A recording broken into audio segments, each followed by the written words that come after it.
বছর আসছে বলে তোমরা রেডি তো নতুন বছরের জন্য? তো ঠিক আছে, তোমরা গঙ্গায় চান করতে, তো বাকিটা সেখানে গিয়ে শেয়ার করবো তোমাদের, দেখতে থাকো। আর দেখো সাথে একটা জলের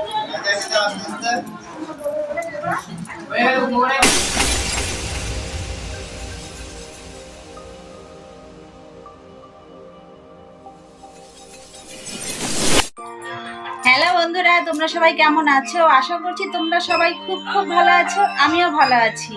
আজকে হচ্ছে নীল পুজো, কেননা চতুর্মাস তো শেষ হতে চলেছে আর নতুন বছর আসছে বলে তোমরা রেডি তো নতুন বছরের জন্য?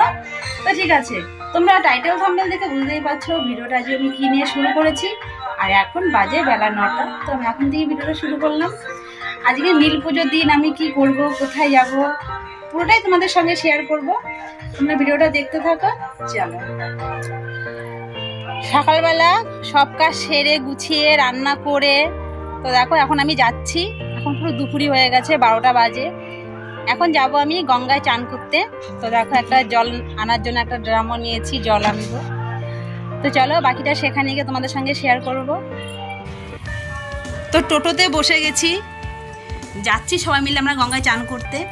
আর কি বলতো, যাবার সময় আমরা বেশ হাসি মজা গল্প করছিলাম টোটোতে বসে, কেননা ভাবতে পারিনি যে গঙ্গায় চান করতে যাবার পরে এত বড় একটা বিপদ হবে আমার। তোমাদের দেখিয়েছিলাম যে আমি একটা জলের ড্রাম নিয়ে গেছিলাম চান করতে যাবার সময়, কি জল আনবো বলে। তো জলটা আর কি ভরে ড্রামে করে উপরে উঠতে গেছি, তো ওপরটাতে এতটাই পেছল হয়ে গেছিলো, এমনভাবে পড়ে গেছি, হাতে পায়ে প্রচণ্ড লেগেছে। আর জলের ড্রামটাও তো ফেটে গেছে।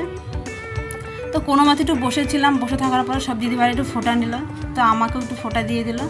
তো বাড়ি ফিরে আসলাম, খুব কষ্ট হচ্ছিলো আর কি হেঁটে আসতে আমার, তবুও একটু হাসছিলাম, সব দিদিভাই একটু হাসাহাসি করছিল। গঙ্গা থেকে চান করে বাড়িতে আসার পরে ঘরে পুজো দিয়েছি। তো পুজো দিয়ে দেখো নিজেও রেডি হয়ে গেছি জল ঢালতে যাওয়ার জন্য। কি কি নিয়েছি তোমাদের একটু দেখিয়ে দিই, চলো। দেখো কি কি নিয়েছি, ধূপকাঠি, মোমবাতি, আর এখানে আছে 5 রকমের 5টা ফল, এই দেখো। আর এখানে দুধ, গঙ্গা জল। তো আরেকটা দিদিও যাচ্ছে, একসঙ্গে আমরা অনেক দিদিরা মিলেই যাচ্ছি। তো সেই দিদিটা এখানে গুছাচ্ছে সব কিছু, তারপরে আমরা সবাই বেরোবো। তো সব কিছু গুছিয়ে নিয়ে বেরিয়ে পড়লাম পুজো দিতে। আর তোমরা দেখতেই পাচ্ছ বাচ্চাদেরকে সাথে নিয়ে আসিনি আজকে, কেননা আমি অনেকটা দূরেই এসেছি, তার মধ্যে প্রচণ্ড রোদ্রু। আমাদের পাড়ার দিদিভাইদের সঙ্গে আমি বেরিয়েছি। আর দেখো পৌঁছে গেছি বাবার স্থানে। এসেই তো দেখছি এই বড় একটা লাইন। তো কিছু করার নেই, যেহেতু লাইন দিয়ে যেতে হচ্ছে বাবার মাথায় জল ঢালতে, আমরাও লাইন দিয়ে দাঁড়িয়ে পড়লাম। আর এই মন্দিরে আসার একটাই কারণ, সেটা হচ্ছে তোমাদের দাদাভাই আগে এই মন্দিরের সন্ন্যাসী হতো। তো যার জন্য আমাকে আর কি বলেছিল যে আমি ওই মন্দিরে প্রতি বছর সন্ন্যাসী হতাম। তো সেটা শোনার পর থেকে আমি এখানেই জল ঢালতে আসি প্রত্যেক বছরই। আর এখন যেহেতু তোমাদের দাদাভাই সন্ন্যাসী হয় না, কেননা পরিস্থিতি তো আর আগের মতো নেই বলো। তো তার ইচ্ছে থাকলেও সে এখন আর সন্ন্যাসী হতে পারে না, ইচ্ছে হয় কিন্তু উপায় নেই, তো কিছু করার নেই। আর আমাদের পাড়াতেও অনেক শিব মন্দির আছে জল ঢালার মতন, তো সেখানে জল ঢালি না, প্রতি বছর আমি এখানেই আসি। আর এখানে কি বলো তো, 3টে শিবলিঙ্গ থাকে। আর আজকের দিনে 2টো শিবলিঙ্গ সন্ন্যাসীরা নিয়ে পাড়ায় বেরিয়েছে। প্রত্যেক বছর আমাদের বাড়িতেও আমরা শিবলিঙ্গ নিয়ে যাই। আর এবছর তোমাদের দাদাভাই বললো যে থাক, তুমি তো যাচ্ছই, এবছর আর বাড়িতে আনতে হবে না, যার জন্য এবছর আর আমার বাড়িতে নেওয়া হয়নি। তো সবাই লাইন করে বসে পড়লাম পুজো দিতে আর কি, পুজো দেওয়ার জন্য। সবাই সুন্দরভাবে পুজো দিলাম, পুজো দিয়ে বাবার মাথায় জল ঢাললাম। জল ঢালার পরে কি বলো তো, যেহেতু নীল পুজোর দিন গোটা ফল নিতে হয়, ফল কেটে নিয়ে যেতে নেই, তো আমরাও গোটা ফলই তো নিয়ে এসেছিলাম। আনার পরে সেখান থেকেও গোটা ফল আমাদের আর কি খাওয়ার জন্য দিয়েছে। আর চান জলটাও একটু দিল উপোসটা ভাঙার জন্য। তো বাইরে বেরিয়ে সব একটু ফল মুখে দিলাম, চান জলটা মুখে দিলাম। তো হেঁটে আসতে গিয়েই দেখছি একটা শরবতের দোকান, দেখে তো পুরো জিভে জল চলে আসলো। লাইন দিয়ে দাঁড়িয়ে পড়লাম শরবত খাওয়ার জন্য, কারণ এখানে অনেকটা ভিড় ছিল। আর কি বলতো, ভাবছিলাম কখন হাতে শরবতের গ্লাসটা পাবো। ওয়াও, লাস্টে হাতে পেলামই অবশেষে। শরবতের গ্লাসটা হাতে নিয়ে তো খাওয়া শুরু করেছি। পুরো শরীরটা মনে হয় আর কি মনে হচ্ছে ঠান্ডা বরফ হয়ে গেল খেয়ে, বেশ ভালোই লাগলো শরবতটা খেয়ে। আর তার সঙ্গে দিদিভাইরাও খাচ্ছে।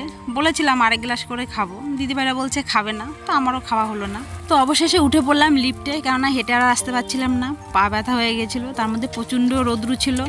আর লিফটে আর কি ঢোকার পরে ভেতরে এতটাই গরম লাগছিল কি বলবো তোমাদেরকে। তো যাই হোক, যেহেতু হাঁটবো না তাহলে এইটুকু তো কষ্ট করতেই হবে। তো বেরিয়ে পড়লাম লিফট থেকে। আর দেখো আমরা এখন আছি নবদ্বীপ স্টেশনে। তো আমরা নবদ্বীপ কি বলি তোমাদের, তোমরা স্টেশন পার করেই গেছিলাম পুজো দিতে। এ দেখো স্টেশনটা, নাহলে ভাববে দিদিভাই বলছে এত দূরে পুজো দিতে এসছে, কত দূরে এসছে। হ্যাঁ, একটু দূরই বলতে পারো আমাদের বাড়ি থেকে। তো আমরা হেঁটেই গেছিলাম সব দিদিভাইয়ের একসাথে হয়ে। এই দেখো পুজো দিয়ে বাড়িতে আসার পরে তোমাদের সামনে আর আসা হয়নি, কেননা ভালো লাগছিল না শরীরটা। তো এসে কিছু ফল খাওয়ার পরে বিশ্রাম করলাম। তারপরে তো সন্ধে হয়ে গেছে, তো সন্ধেবাতি দিলাম, দেওয়ার পরে ভাবছি একটু খিদেও পাচ্ছে। আর তোমরা তো জানোই নীলের পুজোর উপোসে রাখলে সেদিন আগুনের কিছু খেতে নেই, সাবু কলা মেখে খেতে হয়, কি ফল খেতে হয়। আমি এখন কি নিয়ে বসেছি জানো, দেখো বাটি ভরে সাবু নিয়ে বসেছি। এই সাবুটা ভিজিয়ে রেখেছিলাম পুজো দিতে যাওয়ার আগে। আর এখানে দেখো চিনি আর কলা নিয়েছি, আর নারকেল কুড়িয়ে রেখেছি, আর বাটি কলা। এই দেখো আমার হাতে, এটা হচ্ছে সিঙ্গাপুরি কলা। এই কলা দিয়ে সাবু কলা মেখে খেলে মাখাটা আর কি খুব ভালো লাগে।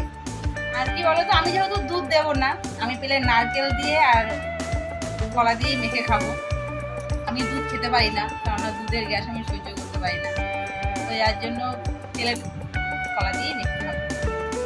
তো আর মন মানছে না। তোমরা ভেবো না যে এত সাবু কলা আমি একাই খাবো, আমাদের দাদা ভাইও খাবে, 2 ছেলেও খাবে। কেননা প্রতি বছরই যখন আমি পুজোর উপোসটা করি, সাবু কলা আর কি মাখার পরে আমরা সবাই খাই বসে।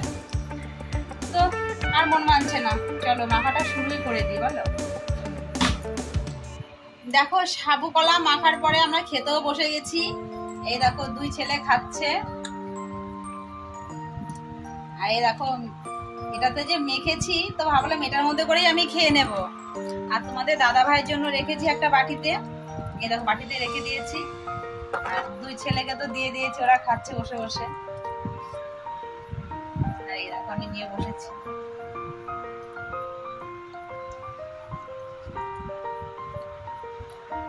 তোমরা কে কে সাবু মাখা খেতে ভালোবাসো প্লিজ আমাকে কমেন্টে জানাবে। সাবু মাখা তো খাওয়া হলো, এখন ভাবছি একটু ঘুরে আসি। কারণ বলতো পুজো দিয়ে বাড়িতে আসার পরে আর বাড়ি থেকে বেরোয়নি, এখন যেহেতু রাত হয়ে গেছে ভাবছি একটু ঘুরেই আসি, আর ভালো লাগছে না। তো চলো বাচ্চাদেরকে নিয়ে বেরিয়েই পড়ি। তো বাচ্চাদেরকে নিয়ে সন্ধ্যেবেলা ঘুরতে ঘুরতে চলে আসলাম আমাদের পাড়াতেই আর কি, আমাদের বাড়ির সঙ্গেই বলতে পারো মাঠ আছে।